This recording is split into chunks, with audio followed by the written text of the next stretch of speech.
Because Abraham loves his son. Right. Sometimes we hold on to things that have us in bondage. That's right, Pastor. Because we love it. Yes. That's right. We won't kill it.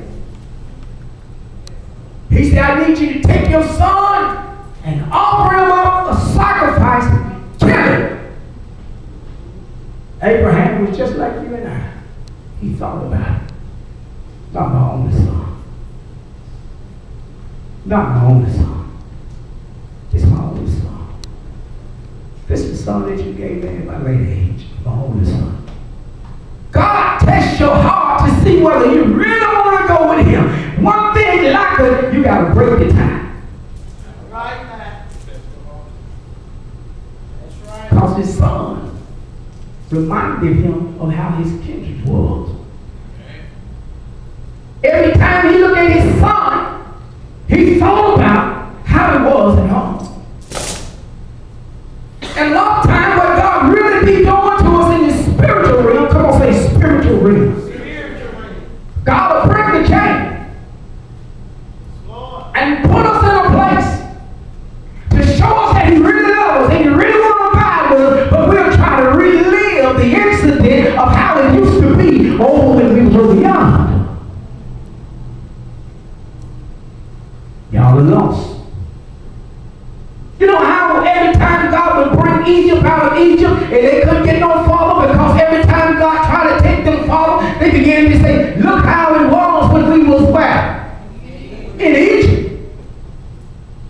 We try to relive things and incidents through children. Let me show you what I'm talking about. Let me break it down. Say, break it down to me. This is what I'm talking about. When you have a child, and you have another child that's not so fast, and that child didn't make it like you want them to make it. We try to make those children that make it everything that they should have been. So God got to break the soul tie. A lot of things got us in bondage. But yet God, that his son, Jesus, coming to die for our sin. This is the same picture that God gives us in the New Testament. God is getting ready to send his only son to die, oh hallelujah, to die the way that we think. To die for the way that we think it ought to be done. The way that we try to set up mysticisms in our heart to really give God pure worship, but we can't really give God pure worship because we relive the things that God tells us to cut off. Amen. Mysticism is witchcraft. Trying to control. Come on, say hallelujah. Hallelujah. Witchcraft is not just dealing with old spooky stuff and putting stuff on folk. It's just the spirit of control. That's it, Pastor. Amen. That's right. Amen. If we can't run it, I won't be a part of it. That's right. I know. That's it.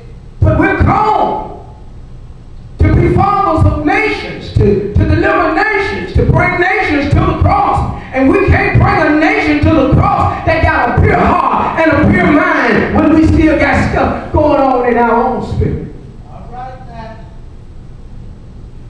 Here's Abraham. Before Abraham ever starts to move, he has an encounter with God. The God of trials talks to Abraham, and he tells Abraham, Abraham, I want to use you, but before I can really use you like I want to use you, I got to get you to separate yourself. All right, now. Amen. You can think you're separated from things, and you really ain't separated. That's right. Come on, say hallelujah. Hallelujah. Because there's a body language that us folk have, and we go back because our bodies are closely connected to folk. That's right. Oh, hallelujah. That's right, man. Sometimes it's good, sometimes it's not good.